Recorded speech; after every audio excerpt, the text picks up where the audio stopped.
రావట్లేదు. Pipe line పగిలిపోయింది, pipe line problem అన్నారు. సరే ఎగ్జిస్ట్ అయినాం. ట్యాంకర్లు పంపిస్తున్నాం అన్నారు మున్సిపాలిటీ ద్వారా.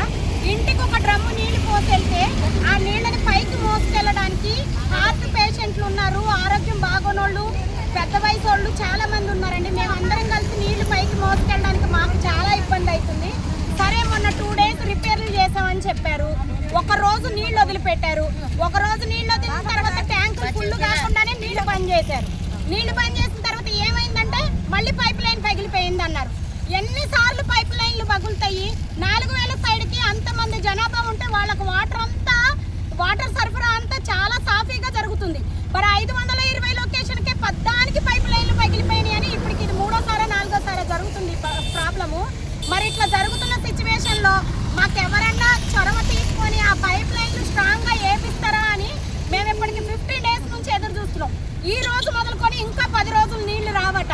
ఈ 10 రోజులు నీళ్లు రాకపోతే మేము అందులో 100 ఫ్యామిలీల దాకా ఉంటున్నాం. 100 ఫ్యామిలీల్లో ఇగోండి ఇక్కడ ఉన్న లేడీస్ అందరూ పెద్ద వయసు వాళ్ళు ఉన్నారు, నడి వయసు వాళ్ళు ఉన్నారు, కాళ్ళు చేతులు పనిచేయని వాళ్ళు ఉన్నారు, బీపీలు షుగర్లు ఉన్న వాళ్ళు ఉన్నారు. ఇటువంటి వాళ్ళందరము కూడా నీళ్లు ఎలా తీసుకెళ్ళాలి పైకి? డ్రమ్ములలో పోసి వెళ్ళిపోతాం అని అంటే ఇంటికి 2 డ్రమ్ములు అంట. 12 ఫ్యామిలీలు ఉంటే 12 ఒక అపార్ట్మెంట్కి 12 ఫ్లాట్లు ఉంటే మినిమం 4-5 ఫ్లాట్లు నిండిపోయి ఉన్నాయి ఫ్యామిలీలతోటి.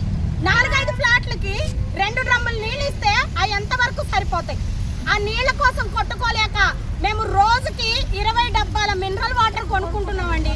మేము అద్దెలు కట్టుకోలేక జగిత్యాల్లో ఉండలేక ఊరు చివరికి వచ్చి ఇంత శివార్లు అయినా సరే పాములు తిరుగుతున్నా, స్ట్రీట్ లైట్లు లేకపోయినా, నీళ్ళ వసతులు కరెక్ట్గా లేకపోయినా మేము అధికారుల మీద నమ్మకంతో ధైర్యంతో మేము ఇక్కడికి వచ్చి బతుకుతున్నాం. అట్లాంటప్పుడు నీళ్లు లేకుండా రోజుకి 20 డ్రమ్ములు నీళ్లు కొనాలంటే మా పరిస్థితి ఏంటి? 20 డ్రమ్ముల నీళ్లు 15 రూపాయల డబ్బా, 250 రూపాయలు సగటు మనిషి నీళ్లు కొనుక్కోవాల్సిన పరిస్థితి. 250 రూపాయలు పెట్టి నీళ్లు కొనుక్కుంటున్నాం అంటే ఇక్కడ బీడీలు చేసుకునే వాళ్ళు రోజుకి 250 రూపాయలు సంపాదించారు.